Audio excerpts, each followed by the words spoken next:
Nous prenons environ 35 000 décisions par jour, et seulement 0,26% de celles-ci sont prises consciemment. Je mange une pomme ou une orange? Je réponds à ce message maintenant ou plus tard? Je me fais un thé ou un café? Notre cerveau est sans cesse sollicité, ce qui nous aide pas vraiment à nous concentrer. Et notre époque ne favorise pas beaucoup la concentration parce que les nouvelles technologies ont tout simplement envahi nos vies. On est sans cesse bombardé d'informations et de notifications toute la journée. Les appareils numériques créent une concurrence attentionnelle constante qui nous oblige à faire des choix entre la tâche qu'on est en train d'effectuer et les informations qu'on reçoit de part et d'autre. Mais alors est-ce que c'est possible de rester concentré longtemps?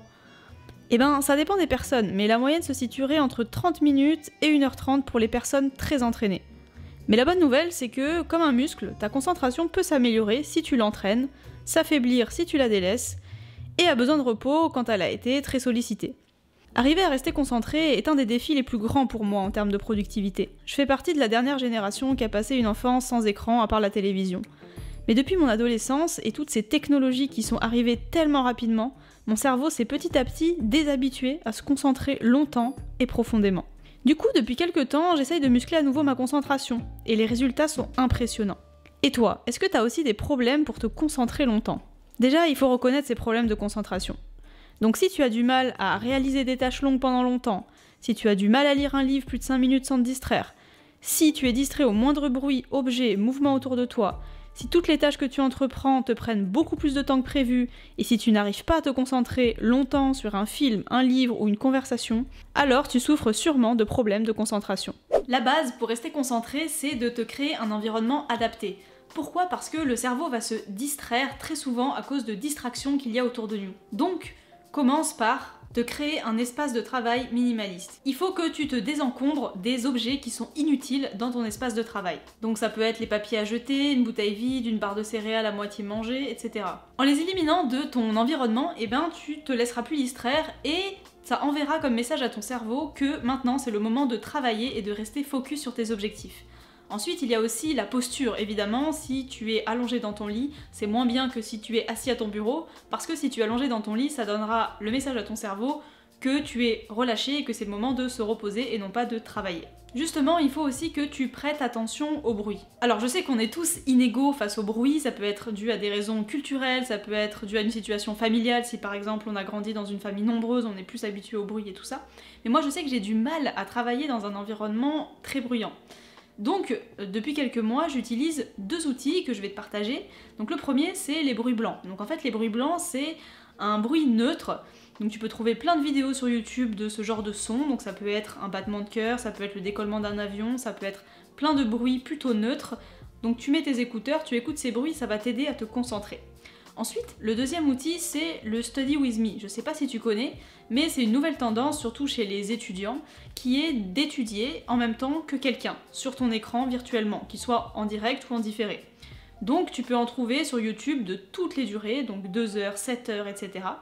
Et donc tu travailles en même temps que quelqu'un, ce qui te motive toi aussi à rester concentré. Et en plus, souvent, il y a un petit bruit de fond derrière, etc. Donc ça facilite vraiment la concentration. Ensuite, tu dois te détacher de ton environnement numérique. Donc le téléphone portable, la télévision, les tablettes, tout ça, tu mets tout en mode avion ou sur le côté. Et il y a aussi des applications qui existent pour bloquer certains sites ou t'empêcher d'aller sur certains sites pendant que tu travailles pour éviter de te déconcentrer. Ensuite, tu dois faire attention à la nourriture. Si tu peux travailler dans une pièce dans laquelle il n'y a pas de nourriture, c'est beaucoup mieux. Pourquoi? Parce que souvent, la nourriture va faire concurrence avec ce que tu es en train de faire. Je m'explique. Par exemple, imaginons que tu es en train de travailler sur un texte difficile. Et comme c'est difficile, tu vas avoir tendance à penser à certains plaisirs. Si par exemple tu aimes les chips et que tu sais qu'il y a un paquet de chips dans ton armoire, et clairement, la concurrence, elle se fait directement. C'est-à-dire qu'entre un paquet de chips et affronter ton texte difficile, tu vas préférer manger ton paquet de chips. On est d'accord. Donc si comme moi, tu adores manger, fais attention à ce qu'il n'y ait pas de nourriture autour de toi. Ensuite, il faut arrêter le multitâche. En fait, on a l'impression que faire plusieurs choses en même temps va nous faire gagner du temps. Mais c'est faux. En fait, on ne fait pas plusieurs choses en même temps, c'est juste notre cerveau qui alterne entre les différentes tâches et qui fait des allers-retours sans cesse. Donc, à chaque aller-retour, ça va te faire perdre une fraction de seconde. Sauf que toutes ces fractions de secondes accumulées, en fait, ça fait beaucoup de temps. Et en plus, ça fatigue ton cerveau. Donc ça t'empêche totalement de te concentrer. Bon, évidemment, si c'est des tâches automatisées, par exemple étendre le linge, évidemment que tu peux étendre le linge en écoutant un podcast, par exemple. Mais si tu dois vraiment rester concentré sur quelque chose d'assez difficile, d'assez complexe, qui amène de la réflexion, je te conseille de ne rien faire d'autre. Ensuite, il faut choisir le bon moment. Tout le monde n'est pas productif à la même intensité, peut-être que toi qui es en train de regarder ma vidéo, tu es plus énergique et productif le matin, d'autres l'après-midi, et d'autres ça sera le soir ou la nuit. Donc tu dois bien te connaître, et faire tes tâches les plus difficiles dans les moments de la journée où tu es le plus productif. Et inversement, c'est logique. Ensuite, il faut que tu surmontes la difficulté. Ça, c'est le plus difficile. On peut pas forcément faire toujours des choses qu'on aime. Et souvent, face à la difficulté, on a tendance à bloquer. C'est pareil pour les enfants. Un enfant qui fait ses devoirs sera beaucoup moins concentré que quand il regarde son dessin animé préféré, on est d'accord. Par exemple, quand tu fais un footing et que tu arrives à un moment d'effort où tu n'en peux plus, t'as qu'une envie, c'est t'arrêter et prendre une douche et aller dans ton lit, et bien en fait, tu penses que tu ne peux plus continuer, mais souvent tu peux continuer. Et avec la concentration, c'est pareil. Si tu es sur un texte très difficile, que tu vas arriver à un moment où tu as du mal à comprendre des phrases, etc., eh ben, tu vas bloquer, tu vas avoir envie de te distraire, tu vas avoir envie de faire autre chose de plus plaisant pour toi. Et c'est là le piège, et c'est là l'étape qu'il faut dépasser. Et si tu arrives à dépasser cette étape, eh bien tu verras que tes résultats seront incroyables parce que tu iras beaucoup plus en profondeur dans ton travail, dans ta compréhension, dans ton apprentissage, dans tout ce que tu veux. Mais tu dois passer ce cap. Et pour ça, il faut se faire violence, il faut arriver à surmonter les difficultés. Alors en général, selon les tâches, ça peut varier, mais si tu arrives déjà à dépasser de quelques minutes une tâche en étant concentré déjà pendant au moins 5-10 minutes, déjà tu as passé un gros cap. En général, c'est beaucoup plus facile d'aller plus loin. Par contre, quand tu as vraiment du mal à te concentrer dès les premières minutes, en général, c'est assez mal parti. Donc, reconcentre-toi. Ensuite, il faut prendre des pauses. Les pauses, je le répète, ne te font pas perdre du temps. Au contraire, comme je te l'ai dit, la concentration, c'est comme un muscle. Il faut qu'elle se repose pour après être plus en forme. Donc moi, pour me forcer à faire des pauses, j'utilise la technique Pomodoro que tu connais peut-être. Donc, c'est une technique qui consiste à travailler durant un laps de temps, puis prendre une petite pause, puis travailler durant un laps de temps, prendre une petite pause, et au bout de 4 cycles, prendre une pause plus grande. Moi, pour te donner un exemple concret, en général, le rythme qui me convient, c'est de travailler 45 minutes et de faire une pause d'un quart d'heure. Travailler 45 minutes, pause d'un quart d'heure. Et au bout de 4 cycles, faire une pause un peu plus longue. Donc toi, selon ton rythme, tu peux l'adapter comme tu veux, ça peut être 25 minutes et 5 minutes de break, qui est le Pomodoro officiel. À toi de trouver ton rythme, mais c'est une bonne technique pour te forcer à t'arrêter. Et ensuite, il faut que tu entraînes ton cerveau sur le long terme. Encore une fois, ton cerveau, c'est comme un muscle, il faut l'entraîner. Pour ça, il y a plusieurs techniques. Déjà, il y a la technique des 2 minutes. La technique des 2 minutes, ça consiste à fixer un objet, au moins 2 minutes, sans aucune distraction. Et en faisant ça régulièrement, le but est d'arriver à te concentrer de plus en plus longtemps. Donc ça peut être un fil rouge, ça peut être une horloge en fixant les aiguilles des secondes par exemple, et tu verras qu'avec le temps, tu vas arriver à être beaucoup plus concentré. Ensuite, il y a la lecture. Lire des livres ou des articles très longs t'entraîne vraiment à te concentrer. Tu vois vraiment si tu as des problèmes de concentration, si vraiment tu n'arrives pas à lire longtemps. Donc ce que je te conseille, c'est vraiment de, comme je te l'ai dit précédemment, passer le cap de la difficulté. Vraiment, en entraînant ta concentration, tu verras que tu arriveras à lire beaucoup plus longtemps.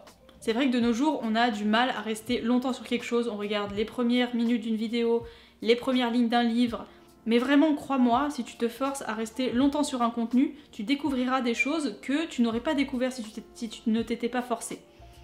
Encore une fois, rester concentré te permet d'aller beaucoup plus en profondeur dans les contenus que tu lis. Ensuite, il faut s'entraîner avec des activités qu'on aime. Et oui, il y a plein d'activités en fait qui sont très plaisantes, pas du tout ennuyeuses, qui entraînent la concentration. Donc ça peut être l'art, donc la peinture, ça peut être dessiner, ça peut être coudre, ça peut être la poterie, bref, ça peut être plein d'activités qui nécessitent toute ton attention, même si tu penses à autre chose en même temps. Mais n'empêche que quand tu es en train de faire cette activité, eh bien tu dois quand même rester attentif et concentré. Et donc en fait ça entraîne ta concentration.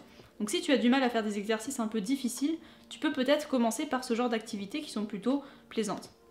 Ensuite, tu peux faire des exercices qui te challengent mentalement. Il y a des activités qui sont très bonnes pour stimuler ton mental et pour te forcer à rester concentré. Par exemple, le calcul mental, les jeux logiques, les mathématiques. Bon, si t'es pas très scientifique, t'inquiète pas, et tu peux aussi pratiquer l'écriture, écrire des textes, des poèmes, ça peut aussi être l'art, par exemple, ça peut être peindre, ça peut être dessiner encore une fois.